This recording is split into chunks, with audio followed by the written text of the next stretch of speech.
PSC crowned പുതിയൊരു വീഡിയോയിലേക്ക് ഏവർക്കും സ്വാഗതം.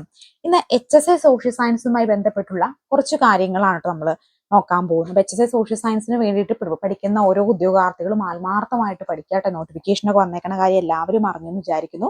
അപ്പോൾ കൃത്യമായിട്ട് എല്ലാവരും ഓരോ ടോപ്പിക്സും ഓരോ ദിവസം കവർ ചെയ്ത് പഠിക്കുന്ന രീതിയിൽ തക്ക എല്ലാവരും നന്നായിട്ട് പഠിച്ചു പോവുക. HSA സോഷ്യൽ സയൻസിന് വേണ്ടി പഠിക്കുന്ന ഉദ്യോഗാർത്ഥികൾക്കായി നമ്മൾ ഒരു വാട്സ്ആപ്പ് ഗ്രൂപ്പുണ്ട്. ഗ്രൂപ്പിന്റെ ലിങ്ക് ഡിസ്ക്രിപ്ഷൻ ബോക്സിൽ കൊടുത്തിട്ടുണ്ട്.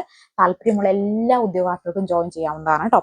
അപ്പോൾ നമ്മൾ HSA സോഷ്യൽ സയൻസിന് വേണ്ടി പഠിക്കുന്ന ഉദ്യോഗാർത്ഥികൾക്ക് വേണ്ടി നമ്മൾ തുടങ്ങിയിട്ടുള്ള വാട്സ്ആപ്പ് ഗ്രൂപ്പിൽ എല്ലാവരും ജോയിൻ ചെയ്യുക. അതുപോലെ തന്നെ ആദ്യമായിട്ടാണ് PSC ക്രൗണ്ട് യൂട്യൂബ് ചാനൽ കാണുന്നതെങ്കിൽ എല്ലാവരും സബ്സ്ക്രൈബ് ചെയ്ത് സപ്പോർട്ട് ചെയ്യണേ. നിങ്ങൾ വീഡിയോ കാണുന്ന എല്ലാവരും ആദ്യമായിട്ട് കാണുന്നവർ ഒന്ന് സബ്സ്ക്രൈബ് ചെയ്തിട്ട് തുടർന്ന് വീഡിയോ കാണാനായിട്ട് ഒന്ന് ശ്രമിക്കണേ. ഒരു ലൈക്ക് അടിച്ചതിന് ശേഷം കൂടെ തുടർന്ന് ഒന്ന് വീഡിയോ കാണണം കേട്ടോ. അപ്പോൾ HSA സോഷ്യൽ സയൻസിന് വേണ്ടി പഠിക്കുന്ന ഉദ്യോഗാർത്ഥികൾക്കായിട്ട് എങ്ങനെ ടൈം ടേബിൾ ബേസ് ചെയ്ത് പഠിക്കണം, എങ്ങനെ സിസ്റ്റമാറ്റിക് ആയിട്ട് പഠനം മുന്നോട്ട് കൊണ്ടുപോകണം, അങ്ങനെ കൃത്യമായിട്ട് കാര്യങ്ങൾ അറിയാൻ താല്പര്യമുണ്ടെങ്കിൽ സ്ക്രീനിൽ കാണുന്ന വാട്സ്ആപ്പ് നമ്പറിൽ HSA സോഷ്യൽ സയൻസ് എന്ന് പറഞ്ഞ് വാട്സ്ആപ്പ് മെസ്സേജ് ചെയ്താൽ മതി കേട്ടോ. സിസ്റ്റമാറ്റിക് ആയിട്ട് കാര്യങ്ങൾ പറഞ്ഞു തരുന്നതായിരിക്കും. അപ്പോൾ നിങ്ങൾക്ക് സിസ്റ്റമാറ്റിക് ആയിട്ട് മികച്ച രീതിയിൽ പഠിക്കാൻ താല്പര്യമുള്ളവരെല്ലാവരും തന്നെ മെസ്സേജ് അയക്കുക കേട്ടോ. ഈ വാട്സ്ആപ്പ് സ്ക്രീനിൽ കാണുന്ന വാട്സ്ആപ്പ് നമ്പറിലാണ് മെസ്സേജ് ചെയ്യേണ്ടത്. വാട്സ്ആപ്പ് മെസ്സേജ് ചെയ്താൽ മതി കേട്ടോ. അപ്പോൾ നമുക്ക് ഇന്ന് HSA സോഷ്യൽ സയൻസുമായി ബന്ധപ്പെട്ടുള്ള കുറച്ച് കാര്യങ്ങൾ ഒന്ന് ഡിസ്കസ് ചെയ്യാമെന്ന് വിചാരിച്ചു. എന്നായിരിക്കും പരീക്ഷ നടക്കാൻ പോകുന്നത്, കഴിഞ്ഞ ലിസ്റ്റിൽ എത്രയാണ് കട്ട് ഓഫ് മാർക്ക് വന്നിട്ടുള്ളത് തുടങ്ങിയ കാര്യങ്ങളും, അതുപോലെ എത്ര പേര് അപ്ലൈ ചെയ്തിട്ടുണ്ട്, എത്ര പേര് മെയിൻ ലിസ്റ്റ് വന്നിട്ടുണ്ട്, നിലവിൽ എത്ര അഡ്വൈസ് ഒക്കെ പോയിട്ടുണ്ട് തുടങ്ങിയ കാര്യങ്ങളൊക്കെയാണ് നമ്മൾ ഇന്നത്തെ ക്ലാസ്സിൽ ഡിസ്കസ് ചെയ്യാൻ പോകുന്നത്. അപ്പോൾ നിങ്ങൾക്ക് ഏകദേശം ഒരു ഓവറോൾ വ്യൂ ഇതിനെക്കുറിച്ച് HSA സോഷ്യൽ സയൻസിനെ കുറിച്ചും കിട്ടും. കട്ട് ഓഫ് മാർക്ക് എത്രയായിരുന്നു കഴിഞ്ഞ തവണ, അപ്പോൾ ഏകദേശം എപ്പോൾ എക്സാം ഈ തവണ എപ്പോൾ വരും, അതുപോലെ തന്നെ എത്ര പേർക്ക് അഡ്വൈസ് മെമ്മോ കിട്ടിയിട്ടുണ്ട് തുടങ്ങിയ കാര്യങ്ങളൊക്കെ നമുക്കൊന്ന് ഡിസ്കസ് ചെയ്ത് പോകാം കേട്ടോ.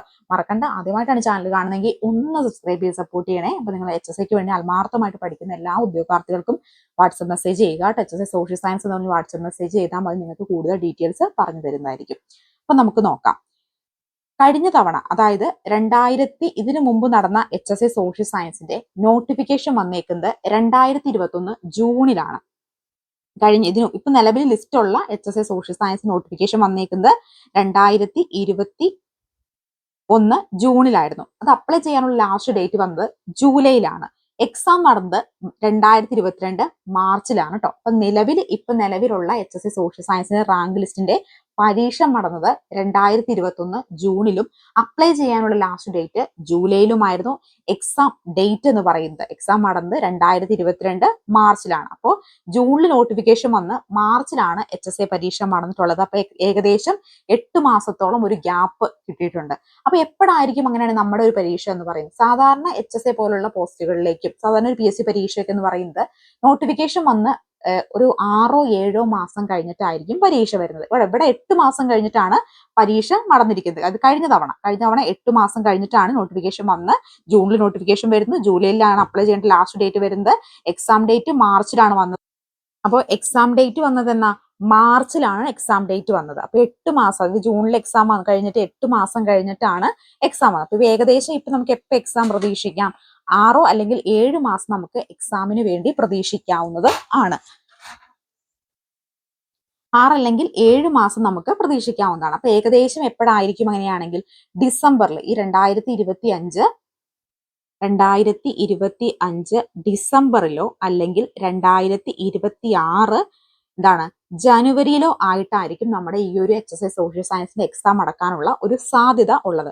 അപ്പോൾ ഏകദേശം ആ ഒരു ടൈം നമുക്ക് പ്രതീക്ഷിക്കാം. ഇനി 2021 ജൂണിൽ നടന്ന പരീക്ഷയുടെ റാങ്ക് ലിസ്റ്റ് വന്നത് 2023 ഒക്ടോബർ, നവംബർ, ഡിസംബർ മാസങ്ങളിലായിട്ടാണ്. ഇപ്പൊ അത് ആ ഒരു റാങ്ക് ലിസ്റ്റിന്റെ ലാസ്റ്റ് ടൈം എന്ന് പറയുന്നത് 2026 നവംബർ ഡിസംബർ സമയത്താണ് നിലവിലുള്ള റാങ്ക് ലിസ്റ്റ് അവസാനിക്കുള്ളൂ. അപ്പൊ ഈ നവംബർ ഡിസംബർ സമയങ്ങളിൽ ഇപ്പൊ പരീക്ഷ എഴുതാൻ പോകുന്നു, ഇപ്പൊ നോട്ടിഫിക്കേഷൻ വന്നിരിക്കുന്ന പരീക്ഷ കഴിഞ്ഞ് അതിന്റെ റാങ്ക് ലിസ്റ്റ് നിലവിൽ വരണം. ഇപ്പോഴത്തെ PSC ട്രെൻഡ് അനുസരിച്ച് ഒരു റാങ്ക് ലിസ്റ്റ് അവസാനിക്കുന്നതിന്റെ നെക്സ്റ്റ് വീക്ക് അടുത്ത റാങ്ക് ലിസ്റ്റ് നിലവിൽ വരും. അപ്പോൾ 2026 നവംബർ ഡിസംബർ സമയങ്ങളിലായിട്ടായിരിക്കും ഇപ്പൊ നിലവിൽ ഏകദേശം റാങ്ക് ലിസ്റ്റ് വന്നു. 2021 ജൂണിൽ നടന്ന നോട്ടിഫിക്കേഷൻ വന്ന പരീക്ഷയുടെ റാങ്ക് ലിസ്റ്റ് നിലവിൽ വന്നിട്ട് ഇപ്പൊ ഏകദേശം 1.5 വർഷം ആയിട്ടുണ്ട്. അപ്പൊ ഇനി 1.5 വർഷം കൂടെയും കാലാവധി ഉണ്ട്. അപ്പൊ 2026 നവംബർ ഡിസംബർ മാസങ്ങളിലായിട്ടാണ് ഇപ്പൊ നിലവിലുള്ള റാങ്ക് ലിസ്റ്റ് അവസാനിക്കുന്നത്. ആ റാങ്ക് ലിസ്റ്റ് ഫോർ എക്സാമ്പിൾ ഡിസംബറിൽ അവസാനിക്കുമെന്ന് വിചാരിക്കാം. ഡിസംബർ ഒരു 15-ന് അവസാനിക്കുമെങ്കിൽ ഒരു ഡിസംബർ 22-23 ഒക്കെ ആകുമ്പോഴത്തേനും ഇനി നെക്സ്റ്റ് റാങ്ക് ലിസ്റ്റ് നിലവിൽ വരണം. അങ്ങനെയാണ് ഇപ്പൊ PSCയുടെ ഒരു പാറ്റേൺ എന്ന് പറയുന്നത്. അപ്പൊ നമുക്ക് ഈ ഒരു രീതിയിൽ പ്രതീക്ഷിക്കാവുന്നതാണ്. 2025 ഡിസംബറിലോ അല്ലെങ്കിൽ 2026 ജാനുവരിയിലോ ആയിട്ടായിരിക്കും ഇപ്പോൾ നിലവിലുള്ള നോട്ടിഫിക്കേഷൻ വന്നേക്കുന്ന പ്രകാരം എക്സാം അടക്കാനുള്ള സാധ്യത എന്ന് പറയുന്നത്. ഇനി കഴിഞ്ഞ തവണത്തെ കട്ട് ഓഫ് മാർക്ക് എങ്ങനെയാണെന്ന് നമുക്ക് നോക്കാം. അപ്പൊ ആദ്യമായിട്ട് നിങ്ങൾ HSIക്ക് വേണ്ടിയിട്ട് പ്രിപ്പയർ ചെയ്യുന്ന ഉദ്യോഗാർത്ഥികളും ഇതിനു മുമ്പ് പ്രിപ്പയർ ചെയ്തിട്ടുള്ള ഉദ്യോഗാർത്ഥികളും ഒക്കെ കാണുമായിരിക്കും അല്ലെ. അപ്പൊ നിങ്ങൾ തീർച്ചയായിട്ടും നല്ല സിസ്റ്റമാറ്റിക് ആയിട്ട് തന്നെ പഠിച്ചു പോവുക. ഇനി ഒരു HSI പ്രതീക്ഷിക്കാൻ വളരെ സാധ്യത കുറവാണ്. HSI ഉണ്ടാക്കാൻ വളരെ സാധ്യത കുറവാണ്. നിങ്ങൾക്കറിയാം ലയനം സംഭവിക്കാൻ പോവാണ് 2030 ലയനം സംഭവിച്ചു കഴിഞ്ഞാൽ പിന്നെ ഒരു HSIയുടെ ഒരു പോസ്റ്റിന്റെ ഒരു ആവശ്യകത തന്നെ ഇല്ല. അപ്പൊ എല്ലാവരും ആത്മാർത്ഥമായിട്ട് നിങ്ങളുടെ കഴിവിന്റെ മാക്സിമം എടുത്തതിനു വേണ്ടി ശ്രമിക്കുക. പിന്നെ കുറച്ച് നാൾ കഴിഞ്ഞിട്ട് അന്ന് പഠിച്ചായിരുന്നെങ്കിൽ എന്നൊക്കെ ഓർത്തിട്ട് പിന്നെ പ്രയോജനം ഉണ്ടാവില്ല. അപ്പൊ അതുകൊണ്ട് നിങ്ങൾക്ക് ചിലപ്പോൾ കിട്ടിയില്ലെങ്കിൽ പോലും ഞാൻ എന്റെ മാക്സിമം ശ്രമിച്ചിട്ട് കിട്ടാതായി പോയതാണല്ലോ എന്ന് വിചാരിക്കുക കേട്ടോ. അപ്പൊ എല്ലാവരും മാക്സിമം ശ്രമിക്കുക, നിങ്ങളുടെ കഴിവിന്റെ പരമാവധി ശ്രമിക്കാനായിട്ട് വിചാരിക്കുക. അപ്പൊ നിങ്ങൾ ആർക്കെങ്കിലും HSI സോഷ്യൽ സയൻസിന്റെ കൂടുതൽ ക്ലാസ്സുകൾ ഡീറ്റെയിൽസ് തുടങ്ങിയ കാര്യങ്ങളൊക്കെ വേണമെങ്കിൽ സ്ക്രീനിൽ കാണുന്ന നമ്പറിൽ HSI സോഷ്യൽ സയൻസ് എന്ന് പറഞ്ഞ് വാട്സ്ആപ്പ് മെസ്സേജ് ചെയ്താൽ മതി കേട്ടോ. അപ്പൊ നമുക്കിനി കഴിഞ്ഞ തവണത്തെ കട്ട് ഓഫ് മാർക്കുകൾ ഒന്ന് പരിശോധിക്കാം. തിരുവനന്തപുരം ജില്ലയുടെ കട്ട് ഓഫ് മാർക്ക് എന്ന് പറയുന്നത് 39.67 ആയിരുന്നു. കഴിഞ്ഞ തവണ തിരുവനന്തപുരം ജില്ലയുടെ കട്ട് ഓഫ് മാർക്ക് എത്രയായിരുന്നു? 39.67 ആയിരുന്നു. കൊല്ലം ജില്ലയുടെ 39.33 ആയിരുന്നു. പത്തനംതിട്ട ജില്ലയുടെ കട്ട് ഓഫ് മാർക്ക് 33.67 ആയിരുന്നു. ആലപ്പുഴ ജില്ലയുടെ കട്ട് ഓഫ് മാർക്ക് 36 ആയിരുന്നു. കോട്ടയം ജില്ലയുടെ കട്ട് ഓഫ് മാർക്ക് 34.67 ആയിരുന്നു. എറണാകുളം ജില്ലയുടെ കട്ട് ഓഫ് മാർക്ക് 40 ആയിരുന്നു. ഇടുക്കി ജില്ലയുടെ കട്ട് ഓഫ് മാർക്ക് 37.33 ആയിരുന്നു. തൃശൂർ ജില്ലയുടെ കട്ട് ഓഫ് മാർക്ക് 41.33 ആയിരുന്നു. പാലക്കാട് ജില്ലയുടെ കട്ട് ഓഫ് മാർക്ക് 42.67 ആയിരുന്നു. മലപ്പുറം ജില്ലയുടെ കട്ട് ഓഫ് മാർക്ക് 42 ആയിരുന്നു. കോഴിക്കോട് ജില്ലയുടെ കട്ട് ഓഫ് മാർക്ക് 43 ആയിരുന്നു. വയനാട് ജില്ലയുടെ കട്ട് ഓഫ് മാർക്ക് 36 ആയിരുന്നു. കണ്ണൂർ ജില്ലയുടെ കട്ട് ഓഫ് മാർക്ക് 42.33 ആയിരുന്നു. കാസർഗോഡ് ജില്ലയുടെ കട്ട് ഓഫ് മാർക്ക് എന്ന് പറയുന്നത് 43.67 എന്നിവയായിരുന്നു. ഇതായിരുന്നു കട്ട് ഓഫ് മാർക്ക് എന്ന് പറയുന്നത്. ഏറ്റവും കൂടുതൽ കട്ട് ഓഫ് മാർക്ക് വന്നേക്കുന്നത് ഇതാണ് കണ്ണൂർ ജില്ലയ്ക്കാണ് അല്ലെ. ഏറ്റവും കൂടുതൽ കട്ട് ഓഫ് മാർക്ക് വന്നേക്കുന്നത് കാസർഗോഡ് ജില്ലയ്ക്കാണ്. 43.67 ആയിരുന്നു. ഏറ്റവും കുറവ് കട്ട് ഓഫ് മാർക്ക് വന്നേക്കുന്നത് ആലപ്പുഴ ജില്ലയ്ക്കും അതുപോലെ തന്നെ വയനാട് ജില്ലയ്ക്കുമായിരുന്നു ഏറ്റവും കുറവ് കട്ട് ഓഫ് മാർക്ക് വന്നേക്കുന്നത്. ഇനി നമുക്ക് എത്ര പേര് പരീക്ഷ എഴുതിയെന്ന് കൂടി നോക്കാം കേട്ടോ. തിരുവനന്തപുരം ജില്ലയിൽ 1898 പേരാണ് തിരുവനന്തപുരം ജില്ലയിൽ ഉണ്ടായിരുന്നത്. പരീക്ഷ എഴുതിയത് 1898 പേരാണ്. അതിനകത്ത് മെയിൻ ലിസ്റ്റില് 97 പേരാണ് വന്നത് കേട്ടോ. മെയിൻ ലിസ്റ്റില് 97 പേര് വന്നു. അതുപോലെ തന്നെ കൊല്ലം ജില്ലയില് 1723 പേര് പരീക്ഷ എഴുതിയതിൽ 99 പേരാണ് കൊല്ലം ജില്ലയില് മെയിൻ ലിസ്റ്റിൽ വന്നത്. ഇനി പത്തനംതിട്ട ജില്ലയില് പരീക്ഷ എഴുതി 369 പേര് മാത്രമാണ് പത്തനംതിട്ട ജില്ലയിൽ പരീക്ഷ എഴുതിയത്. അത് 20 പേര് മെയിൻ ലിസ്റ്റിൽ വന്നു. ആലപ്പുഴ ജില്ലയിൽ പരീക്ഷ എഴുതിയത് 446 പേരായിരുന്നു. അതിൽ 26 പേര് മെയിൻ ലിസ്റ്റിൽ വന്നു. കോട്ടയം ജില്ലയിൽ മൊത്തം പരീക്ഷ എഴുതിയത് 623 പേരായിരുന്നു. അതിൽ 22 പേര് മെയിൻ ലിസ്റ്റിൽ വന്നു. എറണാകുളം ജില്ലയിൽ 1399 പേര് പരീക്ഷ എഴുതിയത് 49 പേരാണ് മെയിൻ ലിസ്റ്റിൽ വന്നിട്ടുള്ളത്. ഇടുക്കി ജില്ലയിൽ 518 പേരാണ് പരീക്ഷ എഴുതിയതിൽ അതിൽ 30 പേര് മെയിൻ ലിസ്റ്റിൽ വന്നു. തൃശൂർ ജില്ലയിൽ മൊത്തം 1814 പേരാണ് പരീക്ഷ എഴുതിയത്. അതിൽ 73 പേര് ലിസ്റ്റിൽ 1303 പേര് പരീക്ഷ എഴുതിയതിൽ 100 പേര് മെയിൻ ലിസ്റ്റിൽ വന്നു. അതുപോലെ തന്നെ മലപ്പുറം ജില്ലയിൽ 4591 പേര് പരീക്ഷ എഴുതിയതിൽ 247 പേര് മെയിൻ ലിസ്റ്റിൽ വന്നു.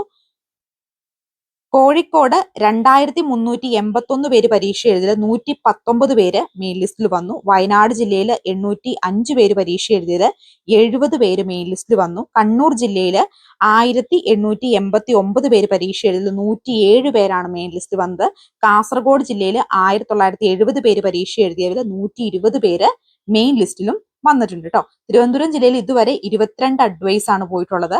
കൊല്ലം ജില്ലയിൽ 23 അഡ്വൈസും അതുപോലെ പത്തനംതിട്ട ജില്ലയിൽ 6 അഡ്വൈസും ആലപ്പുഴ ജില്ലയിൽ 22 അഡ്വൈസും കോട്ടയം ജില്ലയിൽ 11 അഡ്വൈസും എറണാകുളം ജില്ലയിൽ 16 അഡ്വൈസും ഇടുക്കി ജില്ലയിൽ 4 അഡ്വൈസും തൃശൂർ ജില്ലയിൽ 19 അഡ്വൈസും പാലക്കാട് ജില്ലയിൽ 42 അഡ്വൈസും കാസർഗോഡ് ജില്ലയിൽ 33 അഡ്വൈസും വയനാട് ജില്ലയിൽ 9 അഡ്വൈസും കണ്ണൂർ ജില്ലയിൽ 28 അഡ്വൈസും കാസർഗോഡ് ജില്ലയിൽ 29 അഡ്വൈസും അങ്ങനെ 321 അഡ്വൈസ് നിലവില് ഇതുവരെ HSA പോസ്റ്റുകളിൽ നിന്ന് തിരുവനന്തപുരം മുതൽ കാസർഗോഡ് ജില്ലകളിൽ വരെ ടോട്ടലായിട്ട് നടന്നിട്ടുണ്ട്. അതായത് ഈ ലിസ്റ്റ് നിലവിൽ വന്ന് 1.5 വർഷം പിന്നിട്ടിട്ടുള്ളൂ. ഇനിയും ഇതിനകത്ത് നിന്ന് അഡ്വൈസുകൾ നടക്കും. 1.5 വർഷമല്ലേ ആയിട്ടുള്ളൂ. ഇനി ഇത്രയും കൂടെ അഡ്വൈസ് പ്രതീക്ഷിച്ചില്ലെങ്കിലും ഏകദേശം ഒരു 400-450 അഡ്വൈസ് നമുക്ക് ടോട്ടൽ പ്രതീക്ഷിക്കാം. അപ്പൊ അത്രയും അഡ്വൈസുകൾ പോകുന്നുണ്ട് കേട്ടോ. 450ഓളം ഫില്ലിങ്സ് ആയിട്ട് പോകുമെന്ന് നമുക്ക് പ്രതീക്ഷിക്കാം. ഇപ്പൊ ഏകദേശം 321 അഡ്വൈസ് പോയിട്ടുണ്ട്. അപ്പൊ അത്യാവശ്യം ഓപ്പർച്യൂണിറ്റി ഉള്ള ഒരു പോസ്റ്റ് ആണ് എന്ന് തന്നെ കരുതുക. അപ്പൊ നിങ്ങളുടെ കഴിവിന്റെ മാക്സിമം എടുത്ത് ഇതിനകത്തേക്ക് പഠിക്കാൻ ശ്രമിക്കുക. അപ്പൊ അതുപോലെ തന്നെ മറ്റൊരു കാര്യം എന്ന് പറയുന്നത് ഏത് ജില്ല വയ്ക്കണം. ഏത് ജില്ല വെച്ചാലും നിങ്ങൾ ശ്രദ്ധിക്കേണ്ട ഒരു കാര്യം, ഏറ്റവും കൂടുതൽ വേക്കൻസികൾ വരുന്ന ജില്ലകൾ നിങ്ങൾ നോക്കി വെക്കുമ്പോൾ അവിടെ നമ്പർ ഓഫ് കോമ്പറ്റീഷൻ, ആളുകളുടെ എണ്ണം കൂടുതലായിരിക്കും എന്ന് ഓർക്കുക കേട്ടോ. കോമ്പറ്റീഷൻ കൂടുമ്പോൾ ഉറപ്പായും കട്ട് ഓഫ് മാർക്ക് കൂടുന്നതായിരിക്കും. അപ്പൊ ഏറ്റവും കൂടുതൽ കഴിഞ്ഞ തവണ ആളുകൾ അപ്ലൈ ചെയ്തിട്ടുള്ള ജില്ല എന്ന് പറയുന്നത് മലപ്പുറം ജില്ലയാണ്. HSA പോലും HSC ആയാലും LPUP ആയാലും ഏറ്റവും കൂടുതൽ ആളുകൾ ഓപ്റ്റ് ചെയ്യുന്ന ജില്ല മലപ്പുറമാണ്. കാരണം സ്കൂളുകൾ കൂടുതലുള്ളത് കൊണ്ട്. 4591 പേരാണ് മലപ്പുറം ജില്ലയിൽ കഴിഞ്ഞ തവണ പരീക്ഷ എഴുതിയത്. അതിൽ 247 പേര് മെയിൻ ലിസ്റ്റ് വന്നിട്ടുണ്ട്. നിലവിൽ 57 പേർക്കോളം അഡ്വൈസിന് ലഭിച്ചിട്ടുണ്ട്. കട്ട് ഓഫ് വന്നേക്കുന്നത് മലപ്പുറം ജില്ലയിൽ ഏകദേശം 42 കട്ട് ഓഫ് മാർക്കാണ് വന്നേക്കുന്നത്. വലിയ കട്ട് ഓഫ് ഒന്നും പറയാൻ സാധിക്കില്ല. അത്രയും കൂടുതൽ കട്ട് ഓഫ് വന്നേക്കുന്നത് വേറെയും ജില്ലകളുണ്ട്. അപ്പൊ നിങ്ങൾ ജില്ല സെലക്ട് ചെയ്യുമ്പോൾ ശ്രദ്ധിക്കേണ്ടത് എന്താണ്, വേക്കൻസി കൂടുതലുണ്ടെങ്കിൽ പോലും അവിടെ കോമ്പറ്റീഷൻ കൂടുതലായിരിക്കും. കോമ്പറ്റീഷൻ കൂടുമ്പോൾ ഓട്ടോമാറ്റിക് ആയിട്ട് കട്ട് ഓഫും വരാനുള്ള സാധ്യതയുണ്ട്. അതുപോലെ നിങ്ങളുടേതല്ലാത്ത ഒരു ജില്ല വയ്ക്കുമ്പോൾ പ്രധാനമായിട്ട് ശ്രദ്ധിക്കേണ്ടത്, ഫോർ എക്സാമ്പിൾ ഇപ്പൊ ഒരു കുട്ടി മലപ്പുറം ജില്ലക്കാരിയാണ്, കുട്ടി വേറൊരു ജില്ലയിൽ കോമ്പറ്റീഷൻ കൂടുതലാണ്, വേറെ കൂടുതൽ കോമ്പറ്റീഷൻ ഉള്ള ഏതെങ്കിലും ജില്ല വയ്ക്കും. ഫോർ എക്സാമ്പിൾ എറണാകുളം വയ്ക്കുമെന്ന് വിചാരിക്കുക. മലപ്പുറം ജില്ലയിലുള്ള കുട്ടിക്ക് പരീക്ഷ എഴുതി എറണാകുളത്ത് ജോലി കിട്ടിക്കഴിഞ്ഞാൽ, അതായത് എല്ലാം പൂർത്തിയാക്കി അവിടെ ജോലി കിട്ടിക്കഴിഞ്ഞാൽ 5 വർഷം ഈ എറണാകുളം എന്ന് പറയുന്ന സ്ഥലത്ത് പോയി ഫാമിലിനെയൊക്കെ വിട്ട് നിന്ന് 5 വർഷം ജോലി ചെയ്യേണ്ടി വരും. 5 വർഷം കഴിഞ്ഞാൽ ഉടനെ നിങ്ങൾ ട്രാൻസ്ഫർ ഒന്നും കിട്ടില്ല. അതിന് ഒരുപാട് പ്രൊസീജിയറും കാര്യങ്ങളും ഒക്കെ ഉണ്ട്. ചിലപ്പോൾ നമ്മുടെ ഭാഗ്യം പോലെ ഇരിക്കും. 5 വർഷം കഴിഞ്ഞ് ചിലപ്പോൾ പെട്ടെന്ന് തന്നെ കിട്ടും. ചിലപ്പോൾ അതിന് വേണ്ട പേപ്പേഴ്സും വർക്കുകളും ഒക്കെ കംപ്ലീറ്റ് ആവാൻ പിന്നെയും സമയമെടുക്കും. ഒക്കെ ചെയ്യുന്നതാണ്. അപ്പോൾ അതൊക്കെ മുൻകൂട്ടി കണ്ടിട്ട് വേണം ജില്ലയിൽ വയ്ക്കാനായിട്ട്. അപ്പൊ പിന്നീട് ഇപ്പൊ നമ്മൾ അപ്ലൈ ചെയ്തു എന്നിട്ട് ഇന്ന ജില്ലയിലേക്ക് വെച്ചു, അതിന് പിന്നീട് ഇത് മാറ്റം വരുത്താനൊന്നും സാധിക്കില്ല കേട്ടോ. പിന്നെ നിങ്ങൾ പിന്നീട് മാറ്റം വരുത്താൻ പറ്റുമോ എന്ന് കിടക്ക് കുട്ടികൾ ചോദിക്കാറുണ്ട്. അന്നേരം അങ്ങനെ വച്ചു പോയി, പിന്നീട് മാറ്റം വരുത്താൻ സാധിക്കില്ല. നമ്മൾ അപ്ലൈ ചെയ്ത് കഴിഞ്ഞ് പിന്നെ ജില്ലയ്ക്ക് മാറ്റം വരുത്താൻ സാധിക്കില്ല.